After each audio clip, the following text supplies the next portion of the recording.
Over the past really couple years, this whole idea and law that the government is not allowed to have a registry has kind of gone by the wayside because they're definitely tracking us.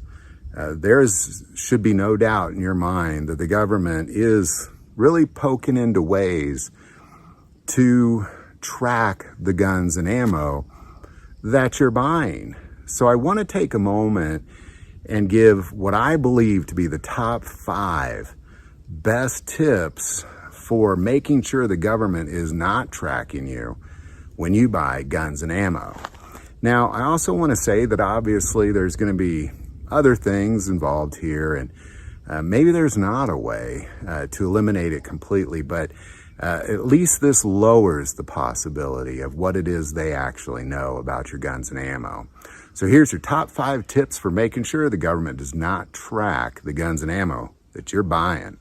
Number 1, don't ever scan your ID when you're buying ammo specifically, because there's a lot of ammo vending machines out there where they scan your ID. There's also a lot of facilities that require scanning your ID.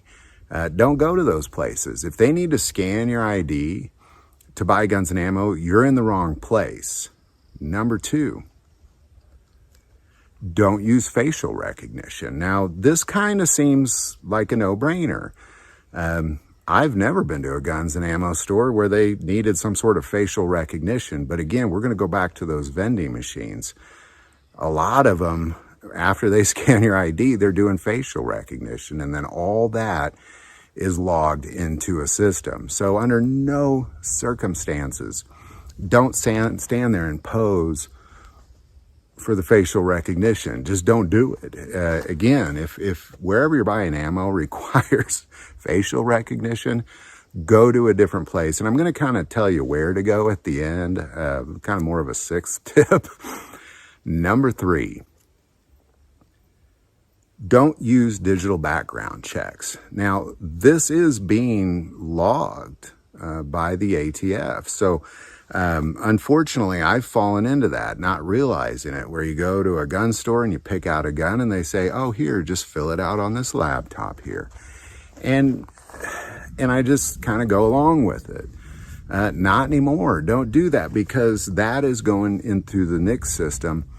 And that is definitely being logged by the ATF. Now, the paper ones are so much more safe because the paper background checks are significantly safer simply because those are kept at the gun shop. And as long as that gun shop is in business, those are going to stay there.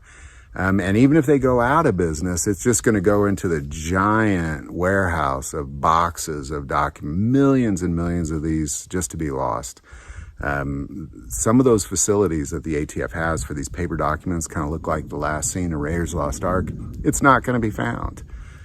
Number 4, don't use credit cards. This is the biggest one, simply because Visa, MasterCard, and Discover are all using a red flag system now.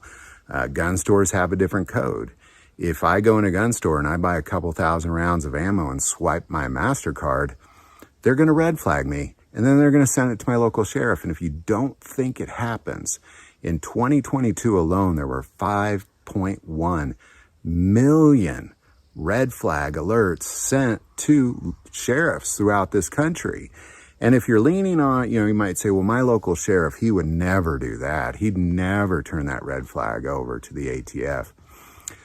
You're just one election away from having a different sheriff, by the way, as well as many of us live in counties with crooked sheriffs. So just keep that in mind, that don't use your credit card. Just, use cash. It's just as good as money. And finally, number 5, don't say crazy stuff online and on social media to draw attention of the FBI, because ever since January 6th, they're doing it. You gotta know that they're tracking it heavily. Now, they were obviously doing it before that, but after that, it's a big deal. You know, if you're saying crazy stuff online about your guns and ammo, they're probably gonna know. So there you go. There's your top 5. Don't scan your ID. Don't use facial recognition. Don't do digital background checks. Don't use credit cards. And don't say crazy stuff online. And I want to just kind of say them all there at the end, because there's a trend here. It's all online. When you're buying guns and ammo, stay offline. Now, a lot of you bring up the concept of ordering guns online, but those get shipped to your local FFL. So that's not part of that whole system. The place I'm going to recommend you do go is just a mom and pop gun shop, where they just use a paper background check. You can give them cash. Maybe you can trust them because you know them well.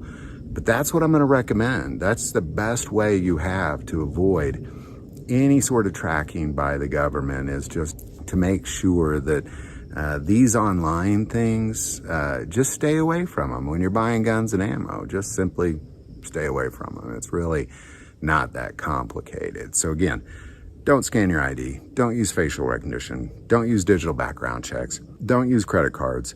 And don't say crazy stuff online. So any thoughts or insight on any of this, definitely put it below. I know there's obviously little cracks and errors in my ways when I talk about this particular subject, but anything you can do to lower the chances of that sort of thing happen is definitely going to be for the better. And I strongly believe that as long as you're staying offline, just at no point using any sort of digital footprint when you're buying guns and ammo, the better. So any thoughts or insight, especially that insight, definitely put it below. I do want to take a moment and say that most people watch this channel, they're not subscribers. Click that subscribe button. Greatly increases the algorithm and our ability to get these messages out. That link is below. But the most important part of this channel is we take prayer requests. So don't ever hesitate to send that in. This channel, it is a ministry to me. I've had people from all over this country say that they came for the guns and they got God, and that's really what it's all about. So truly, I'm a praying man. Never hesitate to send that stuff in. Thank you for watching this episode of God, Family, and Guns. And as always, love God, love your family, and love guns.